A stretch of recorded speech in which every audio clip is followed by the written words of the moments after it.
Hi everybody, welcome back. My name is Vasil and I'm restoring a 1974 Columbia 45. And in this episode, I was supposed to be working on the rudder, and unfortunately that did not happen because I had an emergency, and let's talk about that. Guys, I don't know what or who is watching over me, but this is a very, very, very, very lucky day in my life. So I'm gonna show you something. This is a bit crazy. This was what was attaching the nylon rope to the buoy. It had cracked, so I got really lucky and came out here just today. And had I not done that, I mean, literally any second now, this thing would have came off, and that is the only thing that is holding me to that buoy. So we would have ended up crashing into all of those boats, and probably would have ended up on the beach. So yeah. So yeah, something or someone is watching over me. Literally any second now, that boat would have released. So. Thank you to whatever it was. Oh my god, that was crazy. Now the crazy thing about this situation is, in order for me to disconnect the mooring line and attach it to the other cleat, it was extremely windy, so the only thing holding the boat to the mooring line was basically me. So there was so much tension on the rope because of the winds. I had to basically disconnect and then try not to shit my pants while I pulled the boat in and then reconnect the mooring line to the other cleat. That was a very nerve-wracking couple seconds of my life. So yeah, that sucked. So at this point I had realized that the only thing I could basically do is tie off to the best of my ability on the other cleat that was located right next to the one that I broke. So I had to make a decision, secure everything with the ropes, and then head over to West Marine and get some replacement parts and hope that my boat is still there when I got back. Fucking shit. Fuck. This is me driving over the bridge, and I hope my boat is still there. So I had to go to West Marine to get new. Yes. Okay, I think it's still there. Okay, good. Yeah, no, I had to go to West Marine to get the new parts to make sure that the mooring is gonna stay on the fucking boat, and I'm on my way back and it's still there. So okay, all right, now I just got to get on the boat and attach the new parts and go from there. I'm now on the beach. My brother's on his way, should be here in a couple minutes. And again, karma, something, luck, I don't know. Look, the tide today is super low, so I gotta drag the dinghy from over there to that water and then mount up my motor. So yeah, I gotta get on detaching the dinghy, pull it through the slow tide, and then hopefully make it to the boat before the way I have it attached at the moment detaches and the boat goes crashing into all the other boats and I'm fucked. So let's get that dinghy out. Dinghy's in the water. Oh, it's on the edge of the water, and I'm just waiting for my brother to get here. And the only reason I want my brother on deck is he lives like 15 minutes away, and that is a 25,000 pound boat. So 45 foot, 25,000 pounds. So once we finally get the new part replaced, basically by hand, we're going to have to disconnect the mooring line and connect it onto the new anchor point once that's installed. And today is very windy. Tonight there's a storm coming through, expected to be upwards of 70 mile per hour gusts. So I got really lucky with the fact that I got on the boat today and was able to find out that that piece is as bad as it is, so I can replace it. But given the circumstances, having somebody on board for safety reasons is a good idea.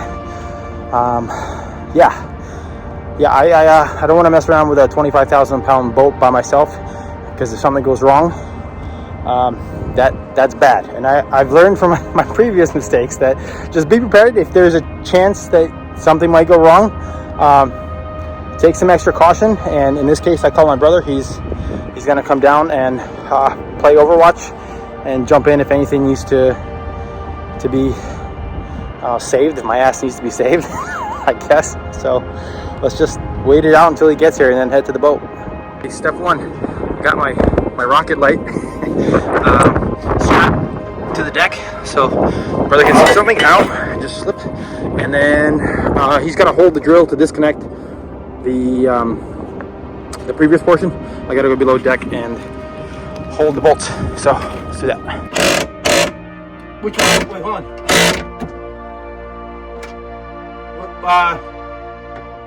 Where are you going?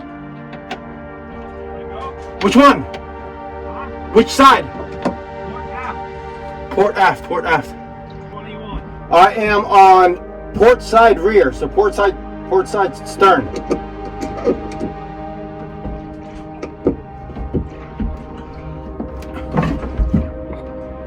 So that piece of wood is not letting me attach the screws, but it's also the windlass anchor is attached to this piece of wood as well. So I'm gonna go ahead and run a line with a multi-tool across here and cut this portion out. Okay, so let's put that there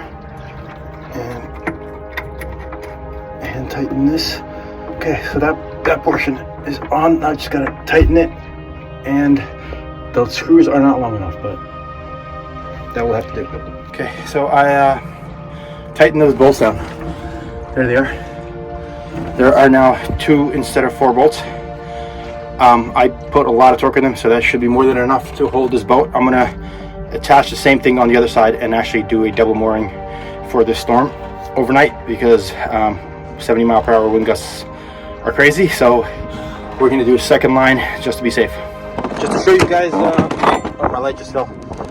Just to show you guys what I did to keep this boat secure. So the old part was over here. I basically had to disconnect that by pulling the boat. It's a 25,000-pound boat on the mooring line, and then holding this mooring line. And I was the only thing that was holding this boat from going out into the bay, and then reattaching it onto this secondary portion. Then I attached one line on the inside of the mooring line, ran it across into this, I'm not even sure what this is called, behind the windlass anchor, behind the second one, and ran it around these guys. So that was my security line in case this thing broke.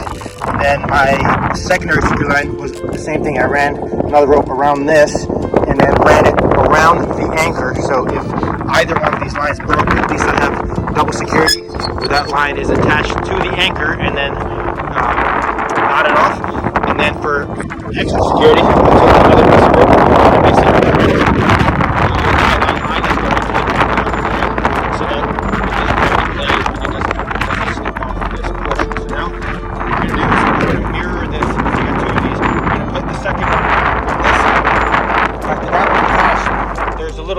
on top of the buoy.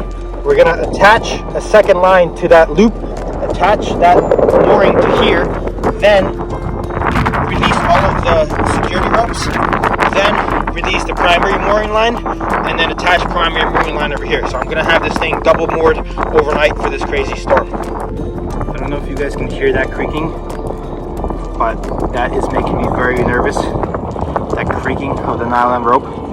Because this is the only thing holding me right now. Okay, drilling into the deck right now.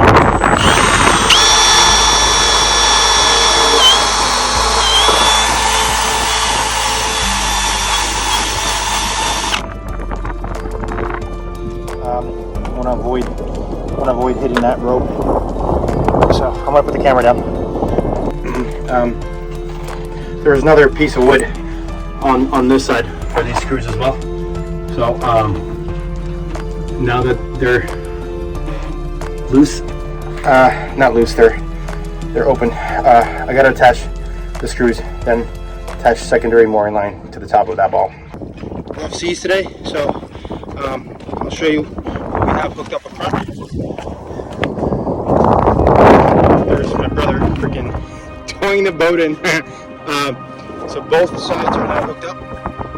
We're going to go and tie that secondary line up to this, to the top of the buoy over there.